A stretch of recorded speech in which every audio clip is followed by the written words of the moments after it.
cari emas di Kalimantan. Saya punya paman satu mati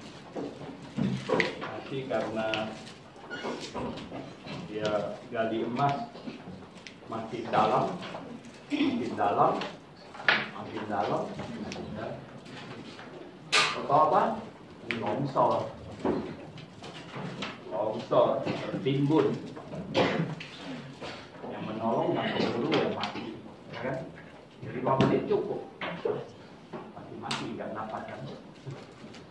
Oke. Normal, nggak enak. Iya, oke. Lumayan ya. Masih bisa lihat senyum, tertawa. Ayat kita mana lagi? Iya, 1 Timotius 4 ayat 16. Kita baca sama-sama lagi. Hafal sama-sama. 1, 2, 3.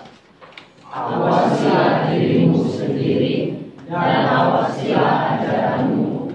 Berteguhlah dalam semuanya itu, karena dengan berbuat demikian engkau akan menyelamatkan dirimu dan semua orang yang mendengarkan engkau. Tuhan, terima kasih. Sungguh Tuhan, ayat ini patut kami renungkan, patut kami ingat-ingat terus, patut kami jadikan sesuatu yang kami taruh di depan mata kami taruh di pikiran kami terus, dan kami sungguh menjadikannya sesuatu yang berjalan di depan kami dalam semua pekerjaan yang Engkau berikan kepada kami, Tuhan, percayakan pada kami. Kami berdoa dalam nama Tuhan Yesus Kristus. Amin. Iya. Awasilah dirimu sendiri dan awasilah ajaranmu. Nah, kali ini saya ingin mengajak Anda untuk berpikir bahwa kalau kalian sudah tamat, itu sudah urusan kamu sendiri, itu urusan kamu. Kalau di sini kalian masih diawasi. Kalau tamat, ya kita tidak tahu sekarang, betul nggak? Markus Ardo disabu bangun jam berapa, ya kan? Tidak tahu Loren sekarang bikin apa di sana, ya kan? Kita tidak tahu ya dong, mereka yang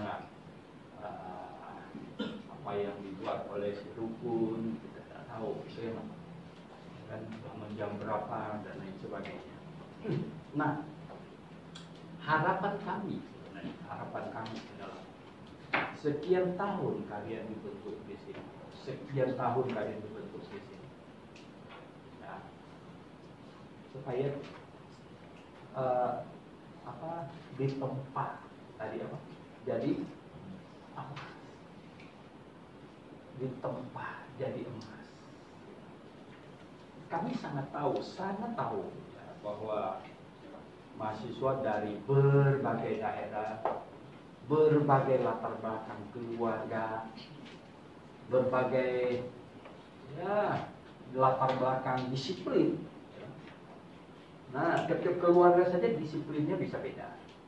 Tiap generasi disiplinnya beda. Wah, kalau lihat anak zaman sekarang, waduh, kalau lihat itu, nah, cucu saya Melodi, diteriak-teriakin bangun, udah mau jam sekolah dan lain sebagainya, makan suruh cepat. Wah, saya kalau diputar mundur gitu, jamnya diputar mundur ya, zaman bapaknya masih kecil. Wah, dulu masuk sekolahnya itu dulu masih kecil itu sekolahnya itu IPK, sini itu IPK. Ya, saya sampai ribut terus sama kepala sekolahnya. Saya bilang, ini kalian ini bukan sekolah SDTK, ini latihan militer namanya. Kenapa begitu Pak? Oh iya, sekalian kan saya bilang, anak sekecil begini. Dia bilang, masa kalau dia terlambat nggak boleh masuk? Nah, gimana ini? Padahal banyak yang terlambat itu karena orang tuanya. Ya kan namanya masih kecil kan diantar ya dong. Ya, ada sih karena anaknya. Ya, makanya kita kan marahin itu kok. Ayo cepat, lihat ini, ya toh. Nanti tak boleh masuk. Waduh, ya. Nah, dan lain-lain sebagainya. Wah. Ya, sekarang tambah lagi kerjaan. Ya, belajar online. Waduh, orang tuanya sekarang. Saya lihat Melody belajar online. Gurunya teriak-teriak, muridnya belum muncul kepalanya. Namanya di rumah dia sendiri kan. Kayak Zoom gitu kan. Mana Melody, mana lu, nggak ada kepala. Wah, ya. Nah, sebenarnya malah sekarang ini dunia menuju ke sistem baru. Ya. Pak Jokowi, ya, atau bagaimana kok dia, orang pada kaget kan, waktu dia menyebut menterinya, lah tukang ojek katanya, dijadikan menteri pendidikan.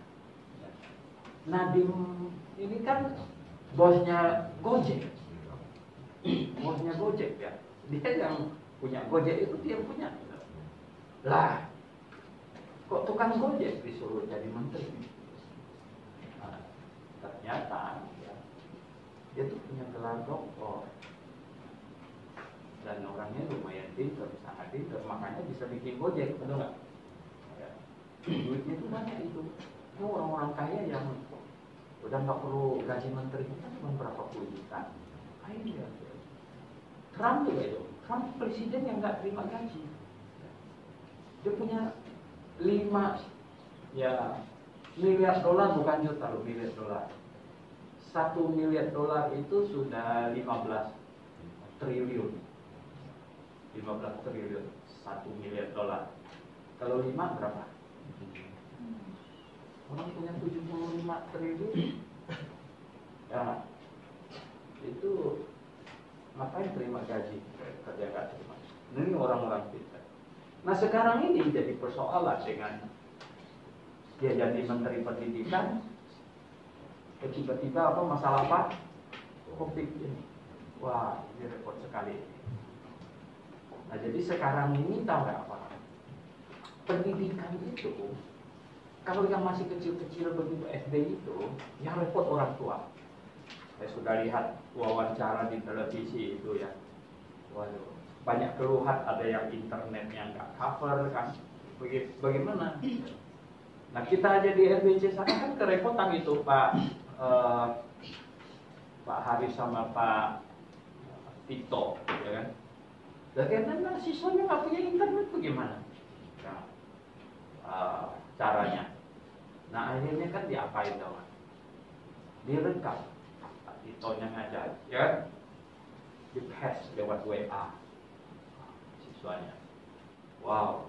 Nah ini jadi baru gitu. Yang tingkatannya lebih dewasa kan lebih dapat mengendalikan diri.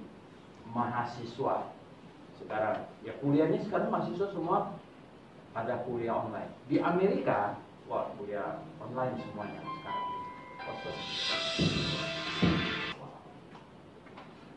Sayangkan. Yang kedua ke Pak Adeto itu. Adeto itu dulu saya tuh tawarin dia apa Pak? RBC baru start. Kan dia nggak ada anak kan? Sebenarnya Pak Adeto, gimana kalau kamu yang menjadi bapak dan ibu asuh? Kita bikin aja semua. Ya, kadang-kadang kesempatan itu Tuhan tawar. Kalau kau tak mau, tak perlu itu ada dua kali dalam hidup ini. Ya, saya bilang ada banyak saya yang saya ingin saya juga kasihan dia. Ya, oke. Nah, situasi sekarang dunia berubah.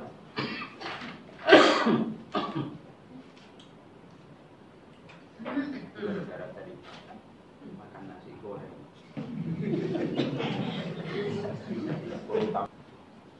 Di Eropa segala macam tuh kuliah online sekarang. Dan tidak tahu, mungkinan begini, malah mungkinan begini loh ya. Artinya gini, setelah COVID ini selesai pun, ya kan? Dunia berubah sekarang ini. Dunia berubah. Dan yang perusahaan-perusahaan, semuanya perusahaan-perusahaan itu, banyak yang sudah kerja di rumah. Itu sudah mereka jadi terbiasa. Terbiasa kerja di rumah. Yang bisa, yang gini loh, ya kalau ngepak barang nggak bisa. Yang ada urusan dengan komputer punya, ya, akuntansi lah, apalah segala macam itu, ya, administrasi segala macam itu bisa di rumah. Nah, itu mereka sekarang sudah kerjakan di rumah semua. Dan diperkirakan, walaupun selesainya COVID ini, lebih dari separuh pekerjaan itu nanti di rumah masing-masing. Nah, apa yang saya mau sampaikan kepada Anda itu maksudnya itu, ini namanya kerja di rumah masing-masing, kuliah di rumah masing-masing, hanya harapin laptop saja. Berarti apa kan? Banyak hal nanti, ya, maju tidaknya dan lain sebagainya, sukses tidaknya, sangat tergantung kepada diri kamu sendiri, seberapa hebat kamu mendisiplinkan. Ngerti nggak? Seberapa hebat kamu mendisiplinkan diri.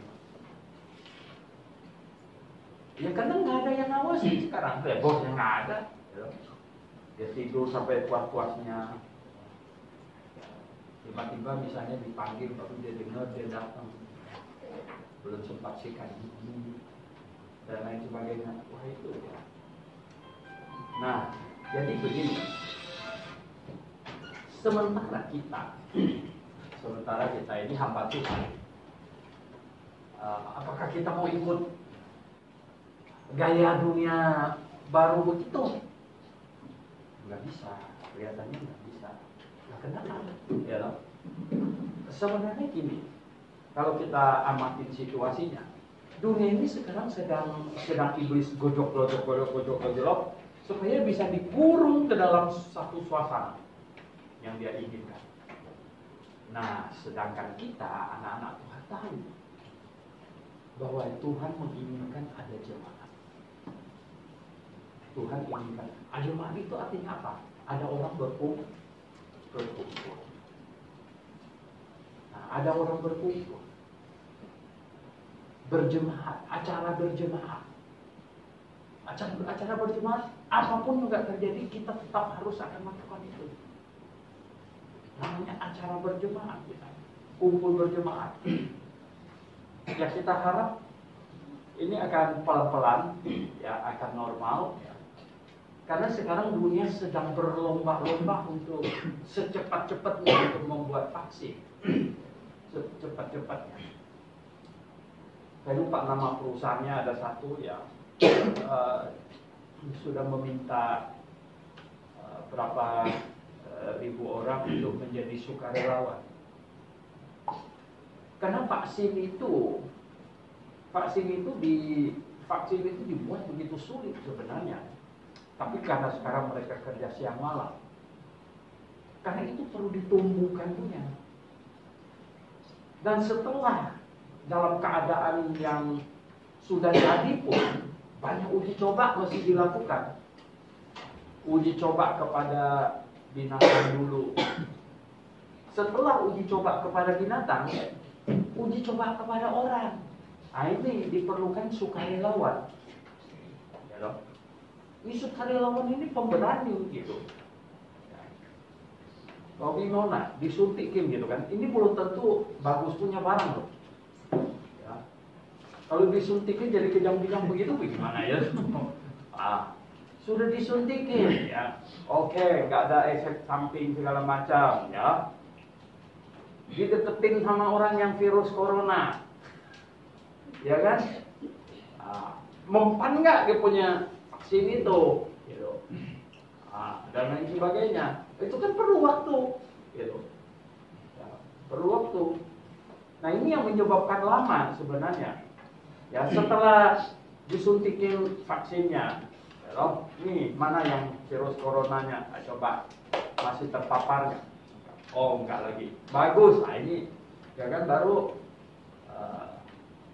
sukses gitu vaksinnya. Produksi massalnya mau buat 1 juta biji itu nggak gampang. Ya nggak? Sementara yang membutuhkan itu bukan juta loh, miliar manusia. Nah, ini yang nggak tahu Indonesia kena gilirnya kapan. Baru. Ya katakanlah di Indonesia bisa dapat misalnya ya sekian ratus ribu, wah itu kan pasti mahalnya minta ampun. Yang pejabat-pejabat duluan lah mereka suntikan itu. Mahasiswa gitu entah kapan terkena gitu. Makanya itu situasinya. Jadi itulah yang menyebabkan banyak yang berkata bahwa bagaimanapun juga setelah vaksinnya ditemukan, waktunya masih cukup panjang. Oleh sebab itu masih tetap kuliah online ya, mereka semua kuliah online. Yang bekerja juga masih banyak yang masih kerja di rumah dan lain sebagainya. Sampai betul-betul masalah virus ini teratasi baru bisa normal.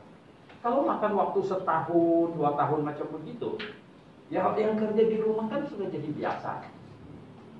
Dan kalau bosnya menilai bahwa efisien kok, efisien, malah lebih irit. Kenapa? Ya AC di kantor nggak perlu nyala dan lain sebagainya.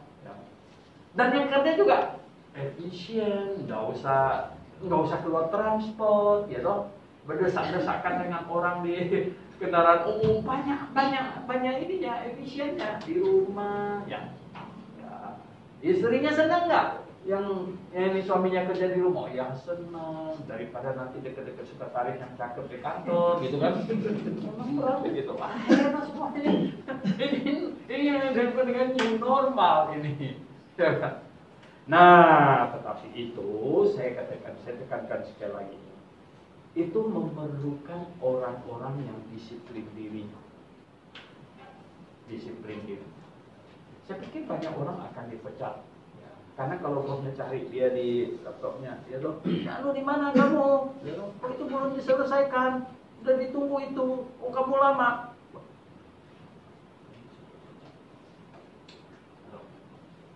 Kerja di rumah dia tidur terus, nggak selesai dan lain-lain sebagainya. Nah, ya bukan sesuatu yang saya lebih-lebihkan. Kalau kita baca riwayat hidup dari orang-orang yang sukses, hebat sekali, itu adalah orang yang disiplin tinggi. Orang yang sanggup mendisiplinnya sedemikian rupa,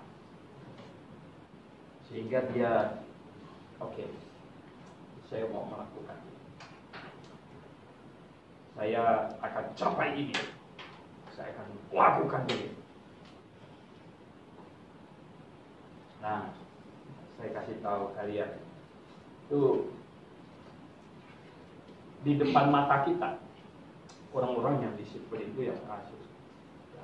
Pak Timotius, Pak Hasan, mereka Hasan sampai jadi wali kota. Itu orang yang saya kenal sejak pemuda mereka. Dua-duanya saya yang nikahkan, Pak Hasan, Pak Timotius. Pak Timotius saya kenal dia waktu di SMP, SMA. Gitu.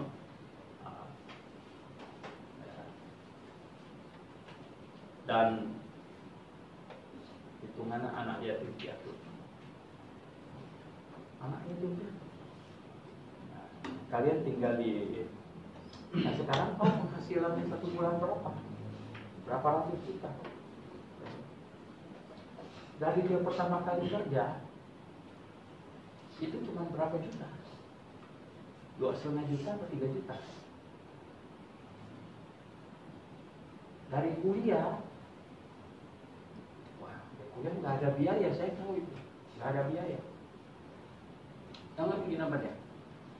Dia ngajar beberapa rumah di sekitar sini yang kaya, yang rumahnya hadap danau, itu beberapa yang kaya sekali. Kasih les matematika sama anak. Ya, ada beberapa. Dari situ dia bisa membiayai dia kuliah sampai tamat, mendisiplin diri sedemikian rupa. Tidak banyak agen asuransi yang berhasil seperti dia. Sekarang sih sudah mulai santai. Waktu startnya, nama berapa puluh orang ditaruh di dashboard mobilnya. Ini harus dikunjungi. Kalau belum pulang. Wow. Ya, tinggal 4. Sudah jam berapa? Nah, ini orang-orang yang di situ. Saya selalu mau membesarkan hati anak-anak panti asuhan ya.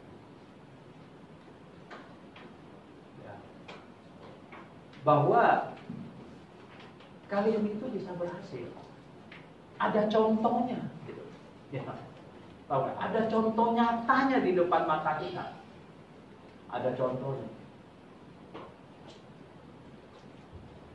Saya sampai hari ini tak pernah lupa.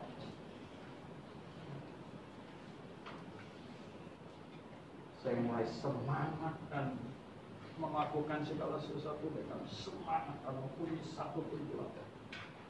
Setelah gembala saya namanya Amu Besadir meminjamkan saya sebuah buku yang berjudul Anak-anak Miskin yang Menjadi Masyhur. Itu riwayat hidup berapa belasan orang. Abraham Lincoln, James Watt, ya, segala macam. Hebat-hebat punya. Thomas Alva Edison. Ternyata baca riwayat hidup mereka, anak-anak yang sangat miskin. Sangat miskin. Nah, mengapa mereka bisa sampai begitu hebat jadi presiden dan lain sebagainya? Saya katakan bahwa orang punya tekad dan mendisiplinkan dirinya sedemikian rupa. Abraham Lincoln tidak punya uang untuk beli buku, pinjam punya teman. Selain sangat disiplin, sangat jujur, sampai seluruh kota orang memanggil dia Abe yang jujur. Kenapa bisa begitu? Katanya itu kan karena berita. Dia tuh jaga toko di sebuah toko kecil, mendapat gaji dikit. Ada satu ibu belanja, dia balikin duitnya kurang. Setelah tutup toko, dia jalan kaki berapa kilometer. Zaman itu belum ada sepeda, mobil. Dia jalan kaki ke ibu sampai sudah malam. Kembalikan dia.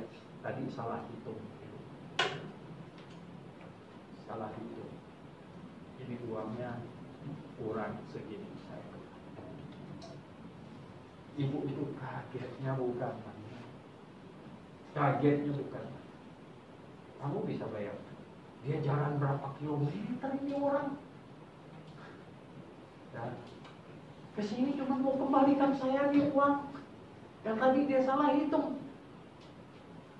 Dia ceritakan sama keluarganya, dia cerita sama tetangganya semuanya. Sampai orang di wilayah semua di situ panggil dia. Kalau Abraham Lincoln, biasanya Abraham itu kalau orang Amerika itu ada singkatannya. William itu dipanggil Bill. William Clinton itu Bill Clinton.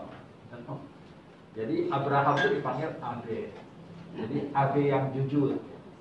Karena ada banyak orang nama Abraham. Abraham yang mana? Abe yang mana? Abe yang jujur itu.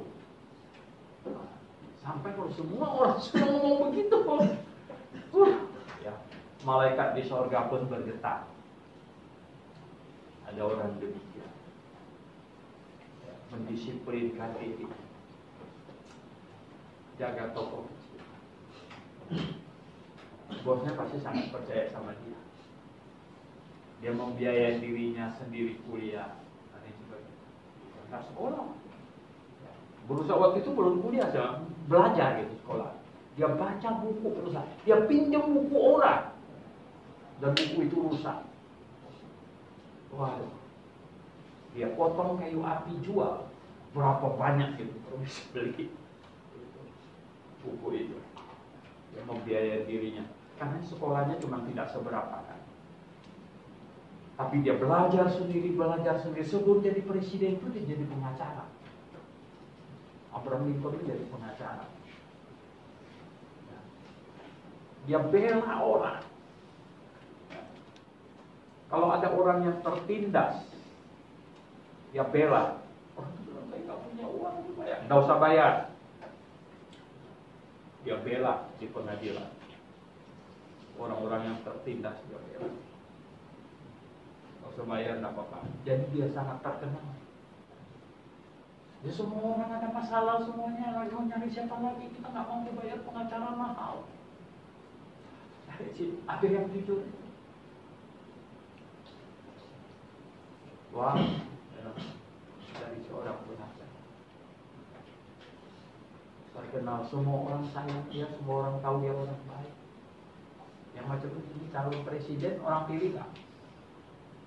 Ya, bisa jadi presiden.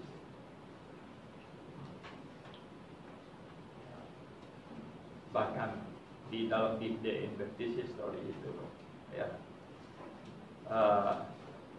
ada cerita, ada satu anak, dia nggak tahu ya bahwa itu Abraham Lincoln ngomong sama dia. Ya. Nah, setelah pertemuan itu anak itu masih kecil. Dibilang kalau satu hari kamu mau cari saya, kamu kasih ini. Kalau nggak saya lupa. Kalau saya kasih satu apa barangnya, pen atau apa kasih.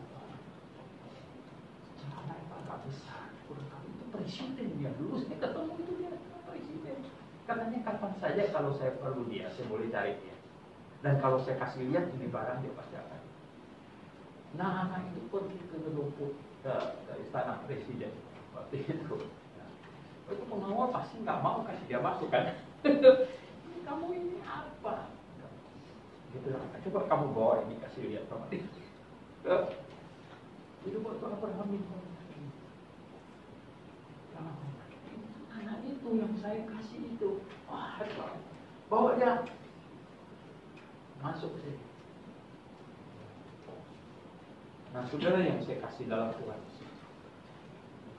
saya ingin kasih tahu Anda bahwa di antara kalian semua di sini, kemungkinan berhasilnya itu ada. Anak-anak panti asuhan, saya jarang khotbah untuk anak-anak panti asuhan khusus. Anda itu tidak boleh gini, tidak boleh apa? Ini berpikiran mengasihani diri dan inferior thinking gitu ya. Dulu saya mengajar pengantar psikologi. Mengajar pengantar psikologi itu ini ada satu bagian.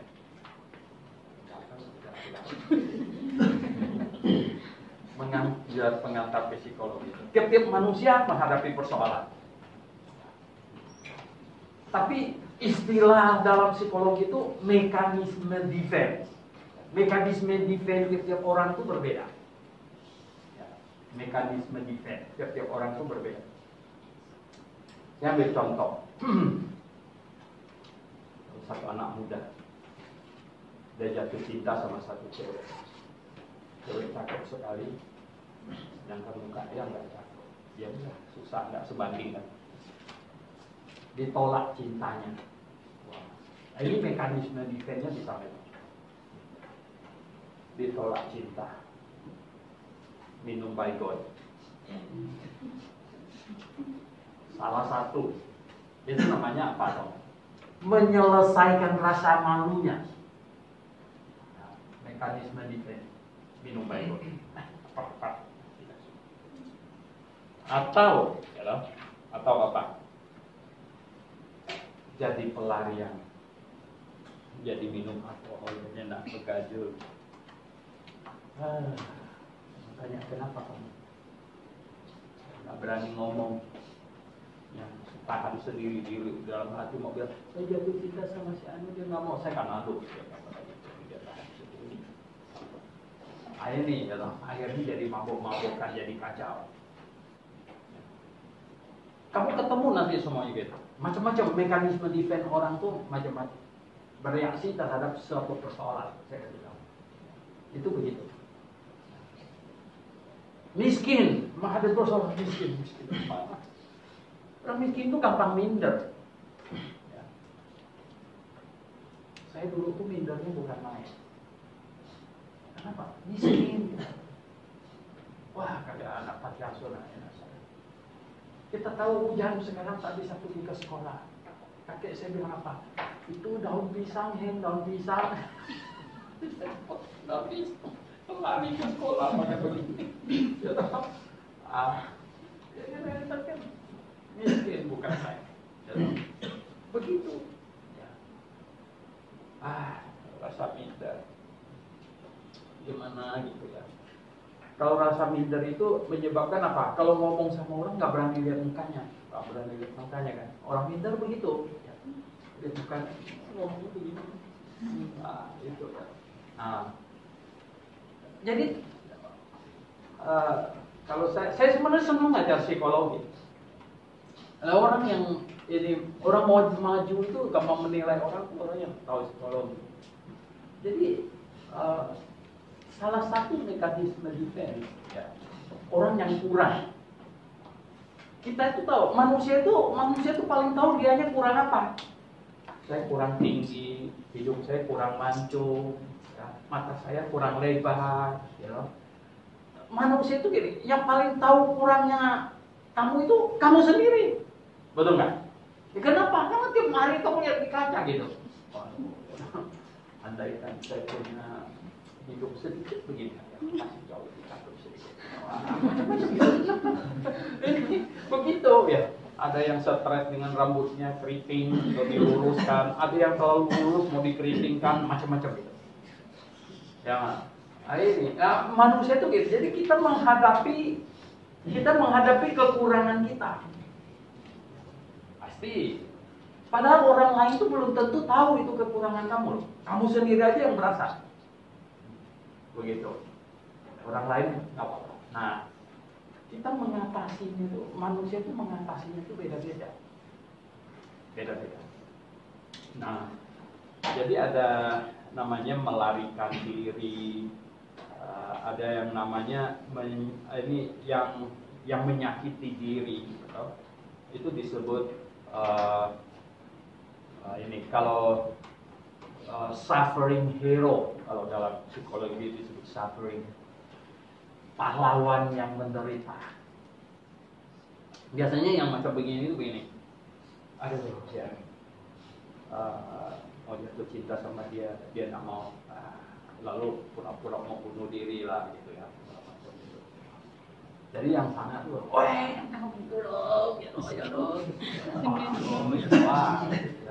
pura-pura mau bunuh diri segala macam gitu. Ya kan?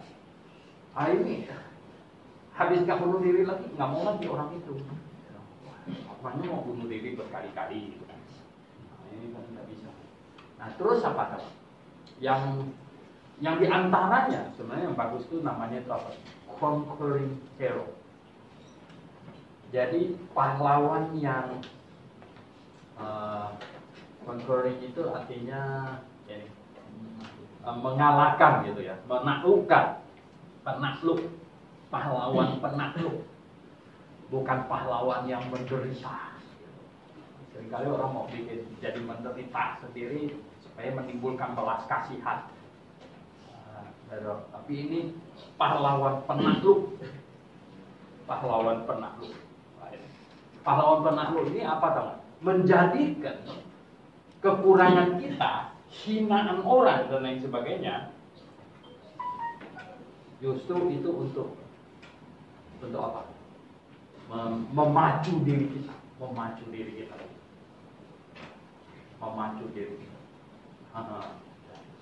Kau tak mau lihat 20 tahun lagi kau bisa. Kira-kira begitu. Yang sering kan anak remaja kan seringkali jatuh cinta sama orang yang nggak kira-kira gitu. Artinya dia nggak lihat mukanya sendiri, dia lihat muka orang doang gitu. Yang paling cantik, yang paling ganteng, ya seringkali kalau ditolak bisa aja gitu kan. Tapi mesti ada ini, mampu dari dirinya. 20 tahun lagi kau lihat, atau terlalu lama juga 20 tahun. 5 tahun lagi kau lihat. Itu.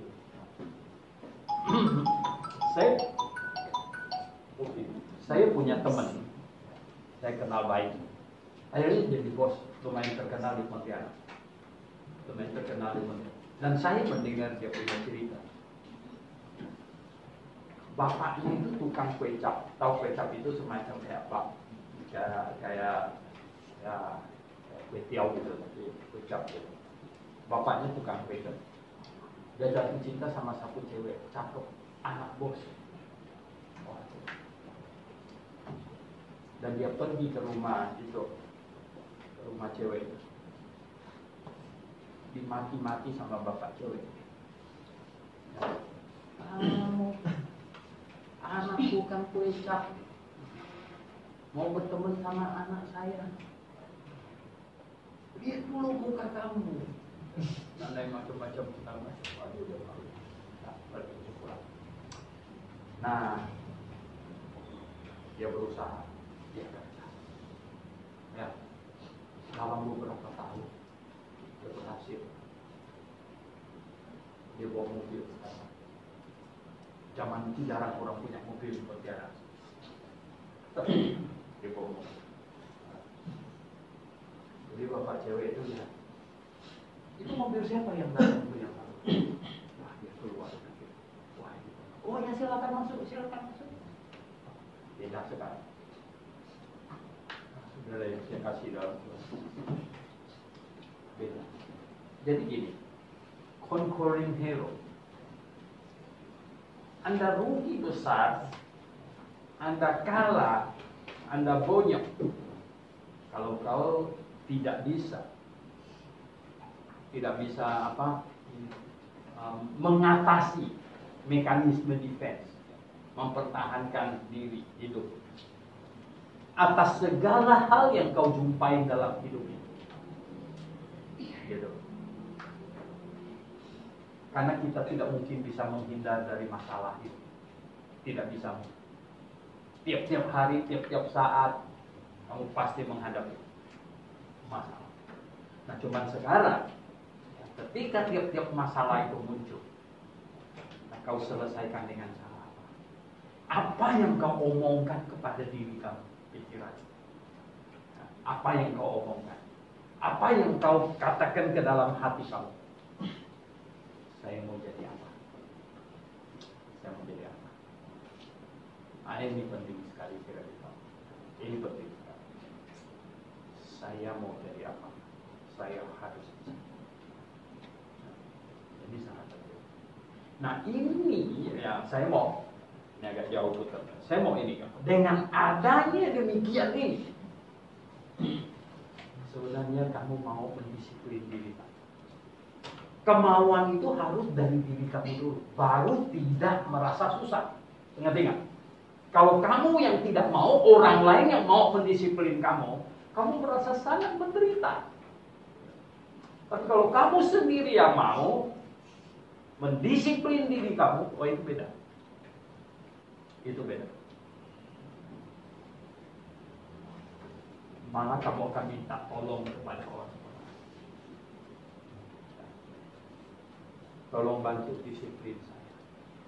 Tolong selalu ingatkan saya.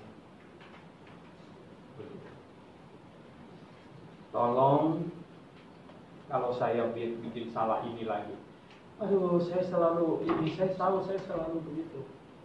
Saya selalu bikin kesalahan ini. Dulu waktu saya kuliah teologi S1, kami punya 3 teman. Saya bertiga. Ibu tahu, saya bertiga. Saya, 1 orang Tionghoa, 1 orang Manado. Yang orang Manado itu sangat bagus. Sangat bagus. Orangnya disiplin. Yang teman orang Tionghoa itu, aduh. Kalau bukan kami berteman sangat baik, dia udah pasti dikeluarkan berkali-kali. Kenapa? Orang dosen mau datang, dia masih belum bangun. Kami yang punya dia. Bangun, dosen mau datang itu, dia udah parkir mobilnya. Dia baru bangun, cuci muka.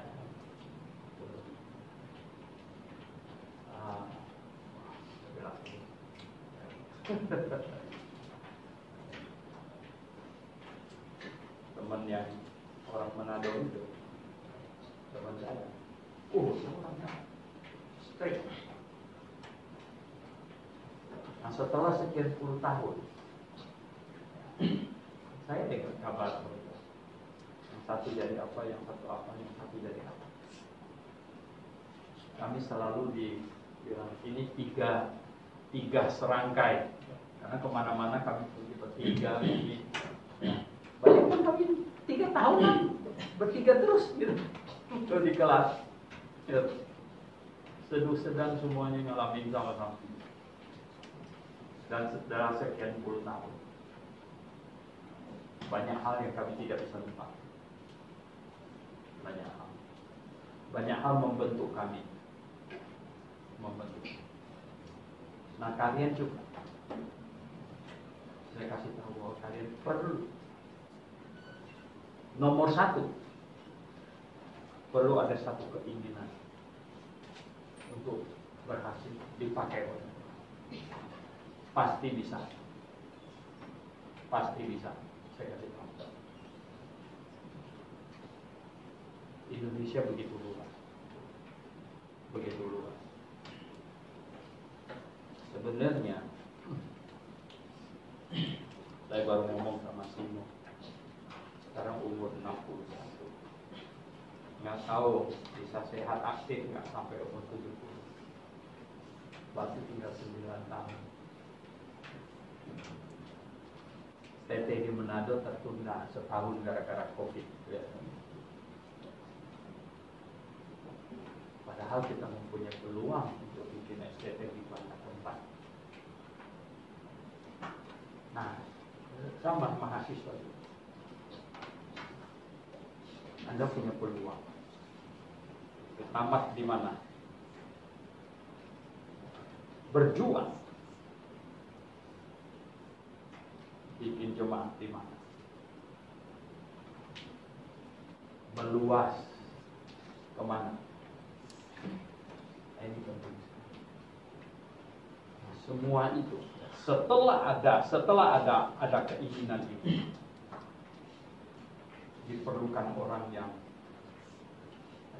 dirapikan, digodok-godok. Lagu yang kita nyanyi di apa? Di tempat supaya jadi panas di tempat. Kamu sendiri nomor 1 harus mempunyai kemauan untuk di tempat. Kalau kemauan kamu untuk di tempat itu begitu tinggi, maka kamu minta orang lain bantu untuk menempat. Dan kamu akan jadi lebih hebat. Saya tidak tahu, coba 20 tahun lagi. Dan Stephen ketemu Toby.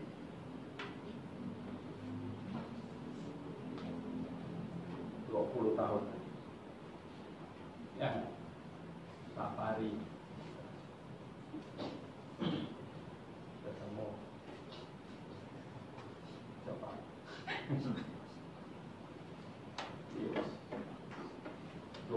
tahun lagi. Ini penting. Ada nggak jemaatnya? Di mana? Berhasil nggak? Jadi dosen? Lain-lain. Ini penting. Dipakai oleh Tuhan. Bukan jadi apa.